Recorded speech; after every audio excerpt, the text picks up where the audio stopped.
मुझे घमंड नहीं किसी बात का, क्योंकि मैं जानता हूं कि एक रात जिंदगी ऐसी भी आएगी जिसका कोई सवेरा नहीं होगा। अपने जीवन की तुलना किसी के साथ नहीं करनी चाहिए। सूर्य और चंद्रमा के बीच कोई तुलना नहीं, जब जिसका वक्त आता है वो चमकता है। दोस्तों सुप्रभात, नमस्कार, आदाब और सत श्री अकाल। यह है आपका अपना प्रिय आरजे आदि आदि कश्यप मुंबई का मानुस आपके लिए लेकर आया है आपका मन पसंद programme positive karma, episode number 172। 26 अक्टूबर, दिन है सोमवार।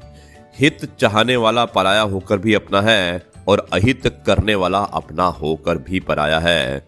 दोस्तों, अब मैं आपको बताने वाला हूं एक बात कि आपसी व्यवहार में दिल की बात दिल और दिमाग की बात तक की जाती है। अर्थात दिल की बात निकालना आसान नहीं होता, जबकि दिमाग की बात को आसानी से निकाला जा सकता है।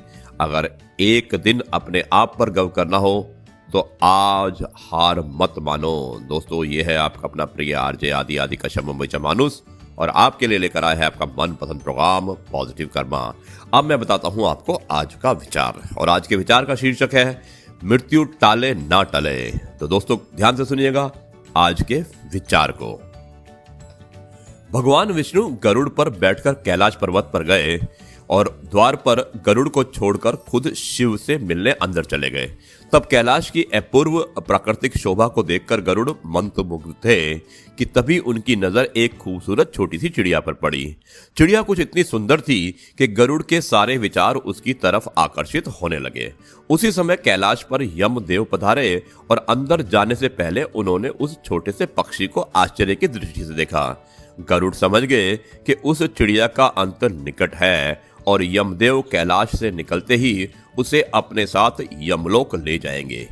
गरुड़ को दया आ गई। इतनी छोटी और सुंदर चिड़िया को मरता हुआ नहीं देख सकते थे। उसे अपने पंजों में दबाया और कैलाश से हजारों कोस दूर एक जंगल में एक चट्टान के ऊपर छोड़ दिया और खुद वापस कैलाश पर आ गया। आखिर जब यम बाहर आए तो गरुड़ ने पूछ ही लिया कि उन्होंने उस चिड़िया को इतनी आश्चर्य भरी नजर से क्यों देखा था। यमदेव बोले, गरुड़, जब मैंने उस चिड़िया को देखा तो मुझे ज्ञात हुआ कि वो चिड़िया कुछ ही पल बाद यहाँ से हजारों कोस दूर एक नाग द्वारा खा ली जाएगी। मैं सोच रहा था कि वो इतनी जल्दी इतनी दूर कैसे जाएगी, पर अब जब वो यहाँ नहीं है तो निश्चित ही वो मर चुकी होगी। गरुड़ समझ गए मृत्यु टाले नहीं टलती, चाहे कितनी भी चतुराई की जाए। इसीलिए कृष्ण जी कहते हैं, करता तू वह है जो तू चाहता है, परंतु होता वह है जो मैं चाहता हूं। कर तू वह जो मैं चाहता हूं, फिर होगा वो जो तू चाहता है। दोस्तों, ये था आज का विचार और मुझे उम्मीद है कि विचार को पसंद किया होगा आपने। और ये है आपका अपना प्रिय आरजे आदि आदि कश्यप मुंबई का मानुस और आपके लिए लेकर आया है आपका मनपसंद प्रोग्राम पॉजिटिव कर्मा, और मुझे उम्मीद है कि यह कार्यक्रम आपको पसंद आ रहा होगा। अब मैं मिलता हूं एक छोटे से ब्रेक के बाद में, और उसके बाद हम बढ़ाएंगे इस कार्यक्रम को। इसमें कुछ कविता भी होंगी और एक कहानी भी होगी। जाइएगा मत, मिलते हैं एक छोटे से ब्रेक के बाद। दोस्तों, एक बार फिर आपका अपना प्रिय आरजे आदि आदि कश्यप मुंबई का मानुस और आपके लिए लेकर आया है आपका मनपसंद programme positive karma, episode number 170 rather, और 26 अक्टूबर, दिन है सोमवार। आज इस कार्यक्रम में बढ़ाता हूं और इसमें बताता हूं मैं आपको जीवन के 6 सत्य हैं। पहला सत्य है कि कोई फर्क नहीं पड़ता कि आप कितने खूबसूरत हैं, क्योंकि लंगूर और गोरिल्ला भी अपनी और लोगों को आकर्षित कर लेते हैं। कोई फर्क नहीं पड़ता कि आपका शरीर कितना विशाल और मजबूत है, क्योंकि शमशान तक आप अपने आप को नहीं ले जा सकते। दोस्तों, तीसरा सत्य है, अगर आप कितने भी लंबे क्यों ना हो, मगर आने वाले कल को आप नहीं देख सकते। और चौथा सत्य है, कोई फर्क नहीं पड़ता कि आपकी त्वचा कितनी गोरी और चमकदार है, क्योंकि अंधेरे में रोशनी की जरूरत पड़ती है। पांचवा सत्य है कि कोई फर्क नहीं पड़ता कि आप नहीं हंसेंगे तो सभ्य कहलाएंगे, क्योंकि आप पर हंसने के लिए दुनिया खड़ी है। और दोस्तों, छठा और आखिरी सत्य है कि कोई फर्क नहीं पड़ता कि आप कितने अमीर हैं और दर्जनों गाड़ियां आपके पास हैं, क्योंकि घर में बाथरूम तक आपको चल के जाना ही पड़ेगा। इसलिए संभल के चलिए, जिंदगी का सफर छोटा है, हंसते हंसते काटिए, आनंद अवश्य आएगा। दोस्तों, स्त्री के प्रेम के बारे में बताना चाहता हूं कि स्त्री का प्रेम ये एक बहुत ही अच्छा लिखा हुआ है और आप ध्यान से सुनिएगा। कुछ लम्हों का नहीं होता स्त्री का प्रेम, बिन देखे बिन स्पर्श किए सारी उम्र कर सकती है वो अपने प्रेमी से प्रेम। दोस्तों, प्रेम करती है वो जो सिर्फ और सिर्फ महसूस किया जा सकता है और यही प्रेम उसकी ताकत बनकर हमेशा उसके साथ रहता है जीवन भर। दोस्तों, एक छोटा सा मैं आपको और वाक्य बताना चाहूंगा और इसका शीर्षक है दोस्त अब थकने लगे हैं। ध्यान से सुनिएगा, बहुत अच्छी बात लिखी है और मुझे उम्मीद है कि ये आपको पसंद आएगी। और जिसका शीर्षक है दोस्त अब थकने लगे हैं। किसी का पेट निकल आया है, किसी के बाल पकने लगे हैं। किसी का पेट निकल आया है, किसी के बाल पकने लगे हैं। सब पर भारी जिम्मेदारी है, सबको छोटी मोटी कोई बीमारी है। दिन भर जो भागते दौड़ते थे वो अब चलते चलते भी रुकने लगे हैं। दोस्त अब थकने लगे हैं। दोस्त अब थकने लगे हैं। पर ये हकीकत है, सब दोस्त थकने लगे हैं। किसी को लोन की फिक्र है, कहीं हेल्थ टेस्ट का जिक्र है।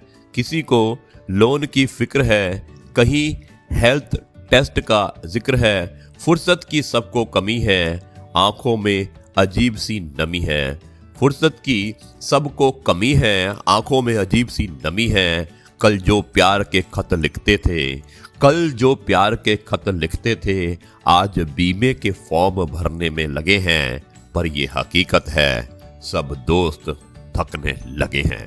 जी हाँ दोस्तों, ये थी एक छोटी सी कविता और मुझे उम्मीद है कि यह कविता पसंद आई होगी। और अब मैं इस कार्यक्रम को आगे लेके चलता हूँ। यह है आपका अपना प्रिय आरजे आदि का मुंबई से मानुस और लेकर आया है आपका मनपसंद प्रोग्राम पॉजिटिव कर्मा। और अब इसका आखिरी जो पड़ाव होता है इस कार्यक्रम का वो एक कहानी के रूप में होता है और मैं सुनाता हूँ आपको एक छोटी सी कहानी। जाइएगा मत, एक छोटे से ब्रेक के बाद में मैं आपको बहुत ही जल्दी मिलता हूँ।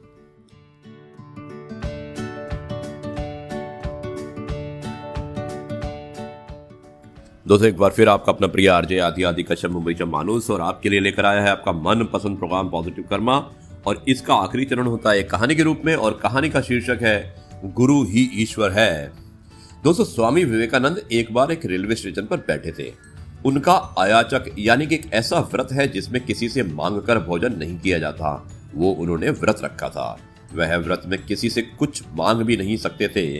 एक व्यक्ति उन्हें चिढ़ाने के लहजे से उनके सामने खाना खा रहा था। स्वामी जी 2 दिन से भूखे थे और वो व्यक्ति कई तरह के पकवान खा रहा था और बोलता जा रहा था कि बढ़िया मिठाई बनी है। विवेकानंद ध्यान की स्थिति में थे और अपने गुरुदेव को याद कर रहे थे।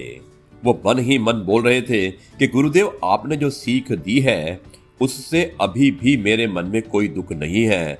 ऐसा कहते विवेकानंद शांत बैठे थे। दोपहर का समय था। उसी नगर में एक सेठ को भगवान श्री राम ने दर्शन दिए और कहा कि रेलवे स्टेशन पर मेरा भक्त एक संत आया है, उसे भोजन कराकर आओ। उसका अयाचक व्रत है जिसमें किसी से कुछ मांग कर नहीं खाना खाया जाता, तो आप जाओ और भोजन करा कर आओ। तो दोस्तों, सेठ ने सोचा कि यह महज कल्पना है। दोपहर का समय था। सेठ फिर से करवट बदलकर सो गया। भगवान ने दोबारा दर्शन दिए और सेठ से कहा कि तुम मेरा व्रत रखते हो और तुम मेरा इतना सा भी काम नहीं करोगे, जाओ और संत को भोजन करा कराओ। तब सेठ सीधा विवेकानंद के पास पहुंचा और वह उनसे बोला कि मैं आपके लिए भोजन लाया हूं। सेठ बोला, मैं आपको प्रणाम करना चाहता हूं कि ईश्वर ने मुझे सपने में कभी दर्शन नहीं दिए।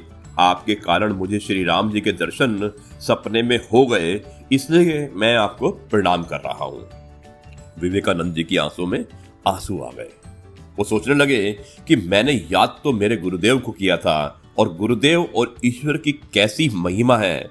स्वामी विवेकानंद की आंखों से आंसू नहीं रुक रहे थे और तब उन्हें लगा कि गुरु ही ईश्वर है। दोस्तों, ये थी कहानी और मुझे उम्मीद है कि आपको ये कहानी पसंद आई होगी। इसका बहुत ही अच्छा मतलब था कि गुरु ही ईश्वर है। और अब मैं इस कार्यक्रम को यहीं पर समाप्त करता हूं और कल आपसे फिर मुलाकात होगी एक नई कहानी, नए किस्से, नई कविता और नई बात के साथ। तब तक के लिए मैं आपसे कहता हूं नमस्कार, good bye, thank you very much, आपसे कल फिर मुलाकात करेंगे एक नए सोच के साथ में। तब तक के लिए जय हिंद, वंदे मातरम, भारत माता की जय। आप इसको सुनिएगा जरूर। ये कार्यक्रम आपको कैसा लगता है आप मुझे जरूर बताइएगा।